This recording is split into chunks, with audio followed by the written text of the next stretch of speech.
الحمد لله الذي علم بالقلم، علم الإنسان ما لم يعلم. والصلاة والسلام على محمد بعثه الله رحمة للعالمين إلى العرب والعجم، وعلى آله وأصحابه أجمعين إلى يوم الأجل. أما بعد، فأعوذ بالله من الشيطان الرجيم.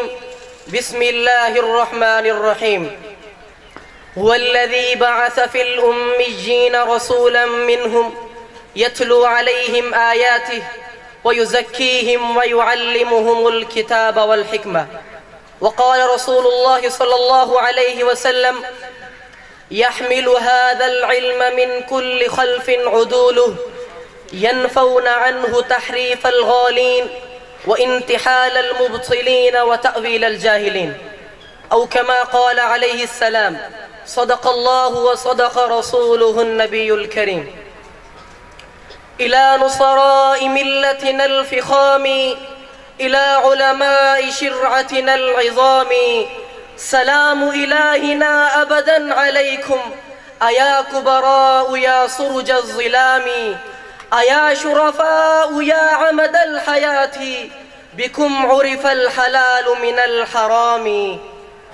رئيس الحفلة، أصحاب السماحة والفخامة، وإخواني البررة، دور العلماء في إصلاح المجتمع بارز كالشمس في منتصف النهار، لأن العلماء كالطود الراسخ أمام سيل الباطل، وهم الذين بذلوا جهودا واسعة في إصلاح الفرد والمجتمع، وهم للناس كالشمس للأرض، يذكرونهم حين ينسون، وينبهونهم حين يغفلون، ويصلحونهم حين يفسدون، ويبصرونهم بشتى الوسائل والأساليب المشروعة.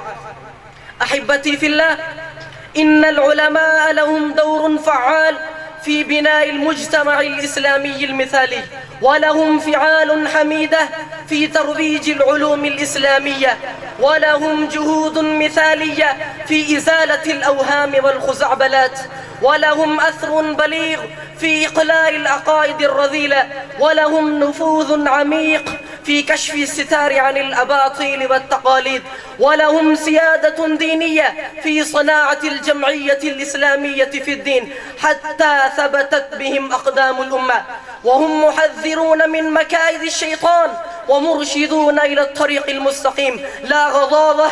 إن الإسلام طريق العز والنصر والفوز في الدارين، وبهم صلاح الدين، فإنهم السلسلة الموصلة إلى صاحب الشريعة.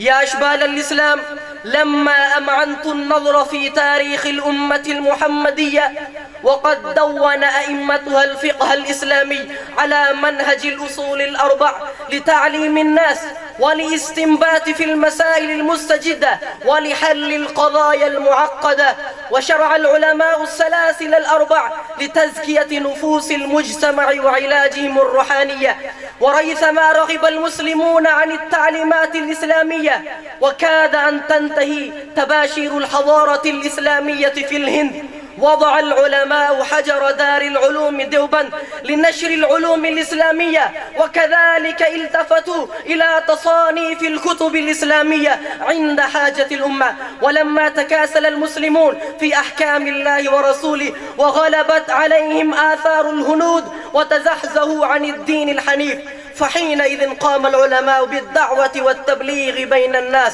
وخرجوا في سبيل الله فوجا فوجا لنصح الناس والحكام من الأمر بالمعروف والنهي عن المنكر. وهكذا قام العلماء لدفاع الإسلام عن فتنة الشيوعية والاشتراكية.